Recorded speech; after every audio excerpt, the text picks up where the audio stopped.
Manjinder Singh Sirsa BJP leader इस वक्त हमारे साथ फोन लाइन पे जुड़ चुके हैं। मनजिंदर जी, खबर ये सामने आ रही है कि अब अरविंद केजरीवाल को सीबीआई ने भी गिरफ्तार कर लिया। पहले से ही आरोप लगाए जा रहे थे। 2 साल की जांच पड़ताल के बाद अब अरविंद केजरीवाल को उस वक्त गिरफ्तार किया गया जब उम्मीद ये थी कि सुप्रीम कोर्ट से कल इन्हें राहत मिलने वाली है। एक बार फिर से आप पर आरोप लगेंगे। देखिए, हमारे पे आरोप लगेंगे नहीं लगेंगे ये तो आम आदमी पार्टी ने लगाना ही है, इसमें कोई नई बात नहीं है। लेकिन मैं आपको थोड़ी सी जानकारी दे दूं जी। ऐसा नहीं है कि अरविंद केजरीवाल जी को कोई नया अरेस्ट किया है, ऐसा नहीं है कि अरविंद केजरीवाल जी को कोई अलग से अरेस्ट किया है। जो केस है वो सीबीआई का ही है। प्रेडिकेट ऑफेंस है करप्शन का, उसको इन्वेस्टिगेट सीबीआई ही कर रही है। और देश के अंदर जो भी ईडी जिसको अरेस्ट करती है उसको जो इन्वेस्टिगेशन एजेंसी है पुलिस की, कोई भी हो, चाहे स्टेट पुलिस हो, चाहे इकोनॉमिक ऑफेंस विंग हो या सीबीआई हो, उनको उसको अरेस्ट करना है, क्योंकि प्रेडिकेट ऑफेंस की इन्वेस्टिगेशन करने का अधिकार ईडी के पास नहीं है। अरविंद केजरीवाल जी कह रहे हैं जमानत मिल जाएगी, तो मिल जाएगी तो उनको ईडी के केस में मिल ही जाएगी। सीबीआई का केस तो अलग ही है, इससे कोई फर्क पड़ने वाला तो नहीं है। उल्टा हम तो ये मानते हैं कि एक अच्छी कदम है कि जब वो जेल के अंदर है तभी अपनी सीबीआई इन्वेस्टिगेशन खत्म लीजिए। कल को अरविंद केजरीवाल जी को जमानत मिली होती उसके बाद इन्वेस्ट क्यों कर रहे हैं जी? ये तो बाहर आ गए थे जेल से, अब इनको क्यों अरेस्ट किया? तो मुझे लगता है कि जब भी कोई मुजरिम जेल में है तो उल्टा बाकी सभी केसेस में तभी इन्वेस्टिगेशन पूरी होनी चाहिए, तो एक अच्छी बात है।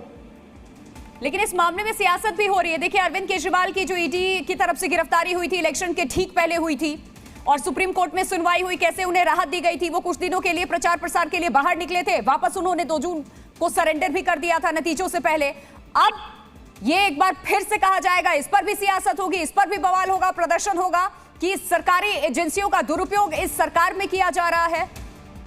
यह आरोप फिर लगेंगे आप पर?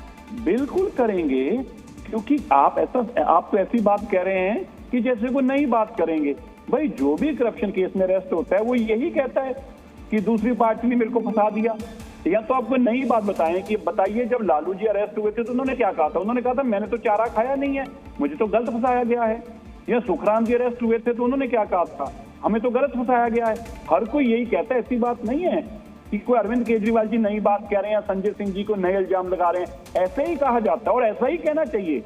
आपको क्या, आप बताइए मेरे को, आप इतने बड़े टीवी को चला रहे हैं, आप क्या उम्मीद करते हैं कि अरविंद केजरीवाल जी के लोग आके कहेंगे नहीं जी देखिए अरविंद केजरीवाल बेईमान था, अच्छा हो गया, उसको अरेस्ट होना ही चाहिए था, ऐसा बोलेंगे?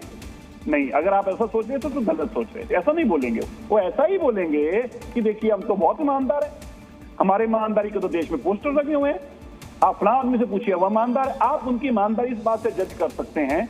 आजकल अरविंद केजरीवाल जी के और आम आदमी पार्टी के गुरु कौन हैं? उनके गुरु आजकल लालू प्रसाद यादव हैं, जो लालू प्रसाद यादव जी को देश का सबसे ईमानदार आदमी बता रहे हैं। अब आप उनसे भी कोई सर्टिफिकेट की जरूरत बाकी रह जाती है? जो सुखराम को कह रहे हैं कि देवता रूपी आदमी है, देश का सबसे ईमानदार आदमी कौन है? सुखराम है। लालू जी के नारे लगाते हैं, लालू जी आप अमर रहो, हम तुम्हारे साथ हैं। तो ये लोगों से अब आप ये सर्टिफिकेट मांगेंगे? बिल्कुल, तो इस वक्त दिल्ली में जमकर राजनीति हो रही है। आम आदमी पार्टी की तरफ से बार बार यही कहा जा रहा है कि जो आरोप लगाए गए हैं वो निराधार है। बहुत शुक्रिया मनजिंदर जी आपका जी न्यूज से बातचीत करने के लिए। 2 साल से सीबीआई इस पूरे मामले की जांच पड़ताल कर रही थी। देखिए, इलेक्शन से पहले जब ईडी ने अरविंद केजरीवाल को गिरफ्तार किया तो भी ये कहा गया है कि इतने वक्त से जांच पड़ताल हो रही थी, इलेक्शन से ठीक पहले आखिरकार गिरफ्तारी क्यों हुई? ये इस तरीके के माहौल भी एक नैरेटिव सेट करने की कोशिश की गई, माहौल बनाने की कोशिश की गई कि किस तरीके से बीजेपी के इशारे पर ये सब कुछ हो रहा है। सीधे तौर पे हर मंच से आम आदमी पार्टी की तरफ से कहा गया था, सभी लीडर्स ने नाम लिया। अब लेकिन बड़ी खबर इस वक्त की जान लीजिए, न सिर्फ ईडी की गिरफ्त में है अरविंद केजरीवाल, बल्कि अब सीबीआई ने भी इन्हें अरेस्ट कर लिया है। अरविंद केजरीवाल को सीबीआई ने गिरफ्तार कर लिया है। तिहाड़ जेल में जाकर के इनसे पूछताछ हुई है। केजरीवाल को कल कोर्ट में पेश करेगी सीबीआई, ये खबर भी सामने आ रही है। दिल्ली शराब घोटाले से जुड़ी ये सबसे बड़ी खबर इस वक्त सामने आ रही है। अरविंद केजरीवाल को सीबीआई ने गिरफ्तार कर लिया और अब कल कोर्ट में पेश करेगी। और कल ही एक तरफ ईडी ने जिस तरीके से अरविंद केजरीवाल की जमानत याचिका को चैलेंज किया था, हाईकोर्ट के बाद अरविंद केजरीवाल आम आदमी पार्टी के वकील पहुंचे थे सुप्रीम कोर्ट में कल बेल मामले को लेकर के सुनवाई होनी थी। उससे पहले सीबीआई ने अरविंद केजरीवाल को तिहाड़ जेल से गिरफ्तार कर लिया।